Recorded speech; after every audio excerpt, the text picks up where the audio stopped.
Movie की starting एक एलिदिया नाम की प्रोफेसर से होती है। एलिदिया हर जगह अपने लेक्चर्स दिया करती थी और आज भी वो अपने लेक्चर देने के लिए इस्तांबुल जा रही थी। हम देखते हैं एलिदिया जब एयरपोर्ट पे थी तो उससे मिलने के लिए एक छोटा सा बोना आता है, मानो जैसे कोई क्रेचर हो। एलिदिया को ये सारी चीजें बहुत अजीब लगती हैं। ये बोना उसे अपने साथ चलने के लिए कह रहा था। उसी समय एलिदिया के फ्रेंड्स वहाँ आ जाते हैं और वो उनके साथ वहाँ से चली जाती है। पीछे मुड़ने पर भी उसे वो बोना नहीं दिखाई देता और ये बात इग्नोर करके वो अपने दोस्तों के साथ चली जाती है। इसके बाद एलिदिया एक बहुत बड़ा कॉन्फ्रेंस अटेंड करती है। हम देखते हैं कि ऑडियंस के अंदर एलिदिया एक ऐसे आदमी को देखती है जो बाकी आदमियों से बिल्कुल डिफरेंट था। उसकी हर चीज बिल्कुल अलग थी और बाकी लोगों को वो दिख भी नहीं रहा था। थोड़ी देर में हम देखते हैं कि उसका मुंह खुलता ही जा रहा था और इतना बड़ा हो जाता है कि वो एलिदिया को खाने के लिए आ जाता है। एलिदिया इतना ज्यादा डर जाती है कि वो बेहोश होकर वहीं गिर जाती है। एलिदिया के दोस्त उसे वापस उसके कमरे में ले जाते हैं और हमें पता चलता है कि एलिदिया की ये सारी चीजें उसका इमेजिनेशन है। एलिदिया के इमेजिनेशन में ऐसी चीजें आया करती थी जो कभी रियल होती ही नहीं थी। उसकी ये बीमारी धीरे धीरे बढ़ती ही जा रही है। एलिदिया एक शॉप में जाती है जहाँ बहुत सारी एंटिक चीजें पड़ी हुई थी, लेकिन वहाँ उसे एक छोटी सी बोतल पसंद आती। शॉपकीपर उसे बताता है कि एक तरह का चिराग है जो बहुत एंटिक है। अब वो इस बोतल को अपने साथ ले जाती है ताकि वो भी जान सके कि आखिर इस बोतल का राज क्या है। अब घर जाकर वो उस बोतल को चेक करने लगती है। एलिदिया को लगता है कि ये शायद थोड़ी गंदी है और वो उसे धोने लगती है। अब जैसे उस बोतल का कैप हटता है, अब हम कह सकते हैं कि उसमें से अलादीन वाली एनर्जी बाहर निकलने लगती है। वो एनर्जी इतनी बड़ी हो गई थी कि घर के अंदर भी नहीं समा रही थी। एलिदिया समझ गई थी कि इस बार भी ये उसकी इमेजिनेशन है और उसकी इमेजिनेशन एक जिन की है, पर असल में ये उसकी इमेजिनेशन नहीं बल्कि एक रियल का जिन था जो कि उसके सामने खड़ा है। वो कहता है कि मैं रियल का जिन हूँ और तुम चाहो तो मुझसे 3 विशेष भी पूरी करवा सकती हो। अब जिन एलिदिया से बात करने लगता है। वो कहता है कि जब भी उसे कोई इंसान देखता है वो बुरी तरह से डर जाता है, लेकिन एलिदिया उसे देखकर डरी क्यों नहीं। एलिदिया उसे बताती है कि ये सब कुछ उसकी एक बीमारी का हिस्सा है, क्योंकि जब वो छोटी थी तो कई सारी चीजों को अपने आसपास मानती थी और ऐसा इसलिए हुआ था क्योंकि एलिदिया के पेरेंट्स बचपन में ही मर गए थे। उसके कोई दोस्त भी नहीं थे, इसलिए उसने अपनी इमेजिनेशन शुरू करी और अपना एक इमेजिनरी फ्रेंड बनाया। एलिदिया को जब भी उसकी जरूरत होती तो वो उसे इमेजिन करके अपने पास बुला लेती और जब नहीं चाहती तो उसे भेज भी देती थी। एलिदिया को लगने लगा कि वो जैसे जैसे बड़ी हो रही है उसका इमेजिनरी फ्रेंड उससे अच्छे से बिहेव नहीं कर रहा है, इसीलिए उसने अपनी इमेजिनेशन में उसे बुलाना बंद कर दिया था। लेकिन तब तक एलिदिया की इमेजिनेशन काफी ज्यादा स्ट्रांग हो चुकी थी। जिनको एलिदिया की बातें पसंद आने लगी थी। इसके बाद जिन इंसानों वाली फॉर्म में आ जाता है। एलिदिया उससे पूछती है कि आखिर तुम इस बोतल में कैसे आए। जिन बताता है कि वो कई सालों से इस बोतल के अंदर है और इसके पीछे इंसानों की ख्वाहिशें हैं। जिन बताता है कि वो पहले एक इंसान ही था। हजारों साल पहले क्वीन शिवा हुआ करती थी जिसका वो कजिन था। एलिदिया की नॉलेज काफी स्ट्रांग थी क्योंकि वो एक नेरेटोलॉजिस्ट थी। उसकी हिस्ट्री बहुत अच्छी थी, जिस वजह से उसे पता चल जाता है कि जिन 3000 साल पुराना है। जिन कहता है कि वो और शिवा एक दूसरे से बहुत प्यार किया करते थे। एलिदिया कहती है कि हिस्ट्री के अकॉर्डिंग तो शिवा से प्यार करने वाला किंग सोलोमन था। जिन बताता है कि तुम जैसा कह रही हो हुआ वैसा ही था। किंग सोलोमन उसे पसंद किया करता था और वो चाहता था कि वो उसकी रानी बन जाए। यही कारण था कि वो शिवा के पास पहुंचा था। ये बात जिन समझ गया था और यही बात उसने शिवा को भी समझाई। तब तक सोलोमन अपने साथ में एक ऐसा इंस्ट्रूमेंट लेकर आया जिसे बजाने के बाद में शिवा सोलोमन के प्यार में पड़ गई। सोलोमन एक मैजिशियन था और उसने शिवा के ऊपर जादू कर दिया था। जिन ने शिवा को दूर रहने के लिए भी कहा था। सोलोमन जब शिवा के बहुत पास आ जाता है तब शिवा को समझ आता है कि शिवा उस जिन से जुड़ी हुई है। यही कारण था कि उसने जादू से जिन को एक बोतल के अंदर बंद कर दिया और उसने उस बोतल को समुद्र के बीच में फेंकने का ऑर्डर दिया। जिन बताता है कि मैं 2500 साल से उसी बोतल में था और वो उस पानी के अंदर किसी के आने का वेट करता रहता था। अब एलिदिया को उससे 3 विशेष मांगनी थी, लेकिन वो जिन से ही पूछती है कि तुम बताओ आखिर मुझे क्या मांगना चाहिए। जिन कहता है कि ये मुझे कैसे पता होगा। एलिदिया उससे पूछती है कि कैसा हो अगर मैं तुमसे कोई विश मांगू ही नहीं। ऐसा कहते ही जिन बहुत बुरी तरह से तड़पने लगता है। एलिदिया को समझ आता है कि जिन के ऊपर एक ऐसा मैजिक है कि अगर उससे कोई विश ना मांगी जाए तो ये बहुत ज्यादा तड़पेगा। प्रॉब्लम ये थी कि एलिदिया को ये नहीं पता कि आखिर वो जिन से मांगे तो मांगे क्या।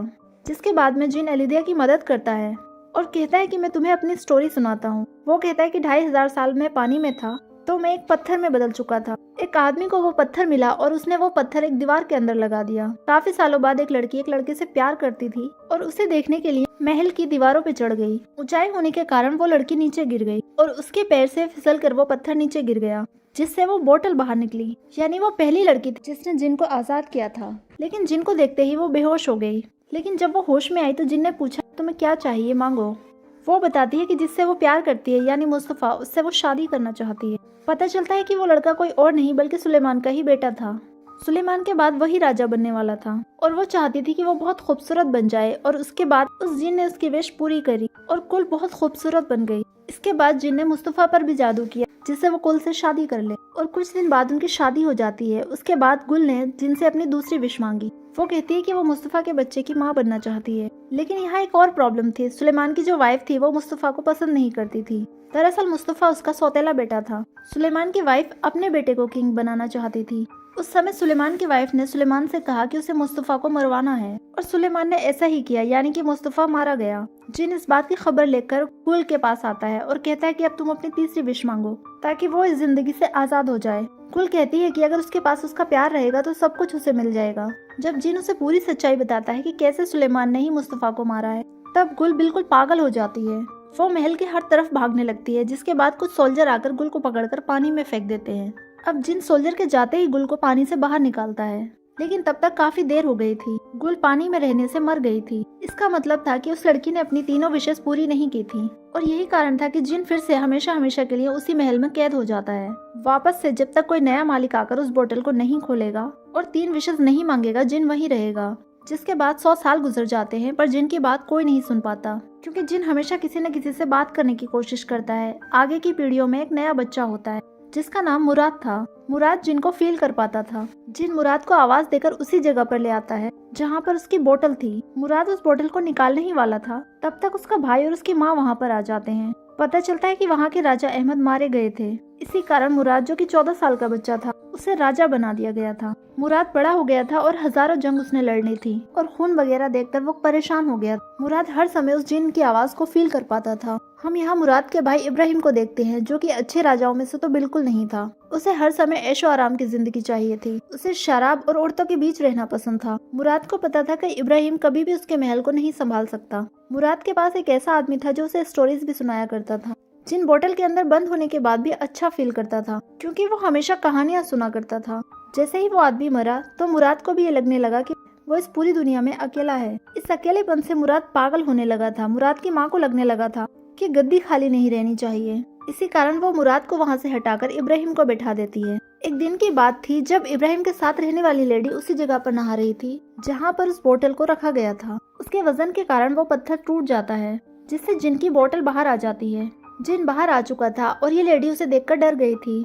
जिन बाहर आकर उससे अपनी 3 ख्वाहिशें मांगने के लिए कहता है, लेकिन वो लेडी इतना डरी हुई थी कि वो उस जिन को उस बोतल में वापस जाने को कहती है। अब जिन को ना चाहते हुए भी उसकी ये विश पूरी करनी पड़ती है और वो बोतल के अंदर चला जाता है। जिसके बाद वो लेडी उस बोतल को पानी के अंदर फेंक देती है और अब इतने सालों के बाद जिन यहाँ पहुँचा है। जिन बताता है कि जब सुलेमान ने उसे बोतल के अंदर डाला था तब 3 विशेष इनकम्प्लीट थी। यही कारण है कि जब तक वो किसी की 3 विशेष पूरी नहीं कर पाएगा वो आजाद नहीं हो पाएगा।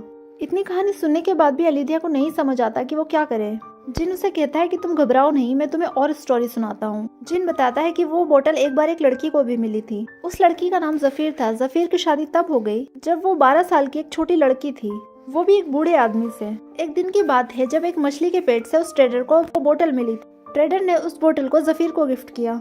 जफीर ने उस बोतल को खोला तो उस बोतल से वो जिन आजाद हो जाता है। जफीर एक इंटेलिजेंट लड़की थी और उसे पढ़ना बहुत पसंद था और इसी कारण वो जिन से काफी ज्यादा नॉलेज मांगती है।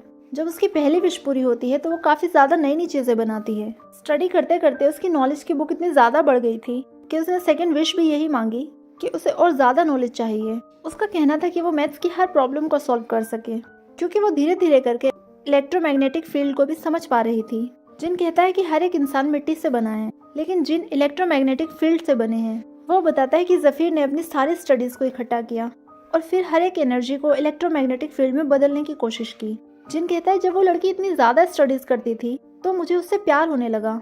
जिसके बाद टाइम था कि वो जिन से अपनी आखिरी विश मांगे और उसकी आखिरी विश यही थी कि उसे दुनिया की सारी नॉलेज मिल जाए। जिन कहता है कि अगर उसने ये विश पूरी कर दी तो शायद वो आजाद हो जाएगा और जफीर से दूर हो जाएगा। वो जफीर से दूर जाना नहीं चाहता था, इसी कारण वो जफीर को समझाता है, लेकिन जफीर बहुत ज्यादा गुस्से में आ जाती है। इन दोनों के बीच बहुत ज्यादा झगड़े बढ़ गए थे। यही कारण था कि जिन ने अपने आप को उस बोतल के अंदर खुद से बंद कर लिया था और उस लड़की के बाद अब जाके ये बोतल अलीदिया के पास आई है।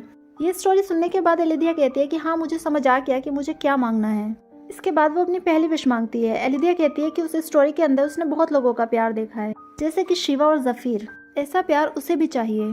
जिन उसकी ये पहली विश पूरी कर देता है। इसी के कारण वो जिन और एलिदिया दोनों एक दूसरे से बहुत प्यार करते हैं। वो दोनों अब साथ रहने लगे थे। एलिदिया एक दिन जिन को बताती है कि उसे लंदन वापस जाना होगा। अब एलिदिया उसे अकेला छोड़कर तो जा नहीं सकती, इसलिए वो उसे एक बोतल में डाल देती है। अब उसे एयरपोर्ट पर डर भी लगता है कि कहीं वो पकड़ी ना जाए, लेकिन एयरपोर्ट की चेकिंग में उस बोतल के अंदर कुछ भी नहीं आता। एलिदिया के साथ अब जिन लंदन पहुंच चुका था, जहां पर जिन उसे बताता है कि लंदन की इलेक्ट्रोमैग्नेटिक फील्ड बहुत ज्यादा है, जिसे वो बर्दाश्त नहीं कर पा रहा है। वो कहता है कि उसकी एनर्जी धीरे धीरे करके श्रिंक होती जा रही है। इस्तांबुल में ऐसा नहीं था जैसा लंदन के अंदर है। जिन छोटी से छोटी आवाजों को भी कैच कर पा रहा था, हर टावर, हर मोबाइल, हर छोटा सा साउंड। एलिदिया कहती है कि शायद हमें यहाँ नहीं रहना चाहिए, लेकिन जिन कहता है कि नहीं, मैं इन चीजों को धीरे धीरे करके सीख लूंगा। अब कई हफ्ते बीत जाते हैं जहाँ इन दोनों का प्यार बढ़ता ही जा रहा था, लेकिन जिन की तबीयत खराब होती जा रही थी। एलिदिया जब एक दिन घर लौटती है तो उसे जिन बेसमेंट के अंदर मिलता है, जहाँ पर उसकी हालत बहुत ज्यादा खराब थी।